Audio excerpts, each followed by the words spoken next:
17 साल बाद भगवा को इंसाफ, सनातन की बड़ी जीत, विरोधी हो गए कोर्ट का फैसला देखकर भयभीत। कोर्ट ने भी माना सबूत नहीं, ये सिर्फ साजिश थी।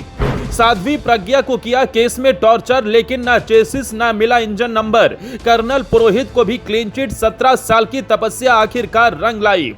ना सबूत ना गवाह, सिर्फ एक राजनीतिक खेल ने मालेगांव के आरोपियों को फंसाया।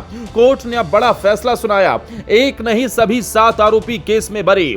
वो कहते हैं ऊपर वाले के घर में देर है लेकिन अंधेर नहीं। ये चंद लाइनें इस खबर पर फिट बैठती हैं, क्योंकि 17 साल पहले जब मालेगांव की जमीन हिली थी तो उसके झटके सिर्फ महाराष्ट्र तक सीमित नहीं थे। वो झटका पूरे भारत के उस विश्वास को लगा था जो सनातन पर, भगवा पर और सांस्कृतिक मूल्यों पर टिका था।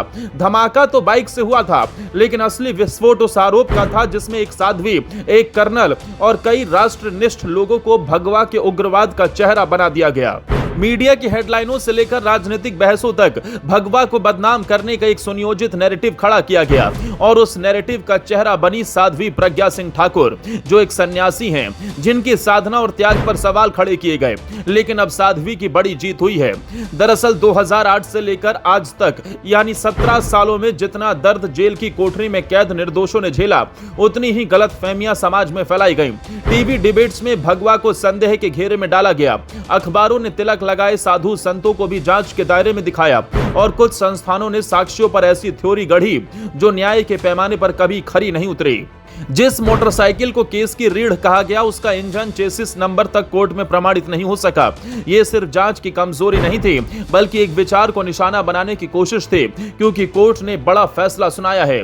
खबरों की माने तो एनआईए की विशेष अदालत ने जैसे ही कहा कि कोई ठोस सबूत नहीं है, संदेह का लाभ आरोपियों को दिया जाता है, तो ये सिर्फ कानूनी शब्द नहीं थे, ये उस लंबी प्रतीक्षा का अंत था जो सालों से न सिर्फ आरोपियों के लिए बल्कि उनके समर्थकों के लिए भी एक जंग बन चुकी थी। अदालत ने माना कि न बाइक की मिल्कियत साबित हो सकी, न विस्फोट में सीधा संबंध, और न ही कोई गवाह निर्णायक निकला। ये फैसला न्याय व्यवस्था की जीत थी और उस संस्कार के रंग की पुनर्स्थापना जो 17 सालों से सवालों में घिरा रहा। वहीं कोर्ट से बाहर आते ही साध्वी प्रज्ञा की आंखों से जो आंसू निकले, वो केवल उनकी पीड़ा नहीं थे, वो पूरे उस समाज की भावना थी जिसने भगवा को नतमस्तक होते देखा और फिर उसे गौरव से खड़ा होते हुए देखा। उन्होंने कहा, ये मेरी नहीं, भगवा की जीत है। मुझे 13 दिन तक कष्ट दिए गए, 17 साल तक नाम खराब किया गया। ये सिर्फ शब्द नहीं थे, उस तब की आवाज थी जो सालों तक अपमान के अंगारे सहता रहा। साध्वी ने साफ कहा, मुझे सिर्फ इसलिए फंसाया गया क्योंकि मैं भगवा वस्त्र पहनती हूँ, और आज वही भगवा फिर से सम्मान और स्वाभिमान के साथ लहरा रहा है। इस फैसले से साध्वी के साथ साथ एक सैनिक की प्रतिष्ठा को भी दोबारा स्थापित किया गया। कर्नल प्रसाद पुरोहित, जिनकी सेवा भारतीय सेना को समर्पित रही, उन्हें भी लंबे समय तक संदेह की नजरों से देखा गया। लेकिन अदालत ने स्पष्ट कहा, ना कोई प्रत्यक्ष साक्ष्य, ना विश्वसनीय गवाही, ना कोई निर्णायक कड़ी।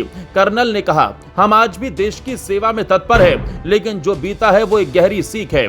बता दें, मालेगांव केस का फैसला केवल कानूनी मामला नहीं था, ये एक संपूर्ण कथा का अंत था जो सालों से भगवा को लेकर बनाई गई थी। अदालत ने कहा, किसी भी कृत्य के कोई रंग नहीं होता, और ये बात उन सभी के लिए एक करारा संदेश है जो किसी भी परंपरा या प्रतीक को शंका की नजर से देखते हैं। इस फैसले ने स्पष्ट कर दिया, भगवा कोई रंग नहीं, ये एक प्रतीक है, त्याग का, आत्मशक्ति का और संतुलन का। आज मालेगांव केस की समाप्ति के साथ भारत की आत्मा को उसका गौरव वापस मिला है।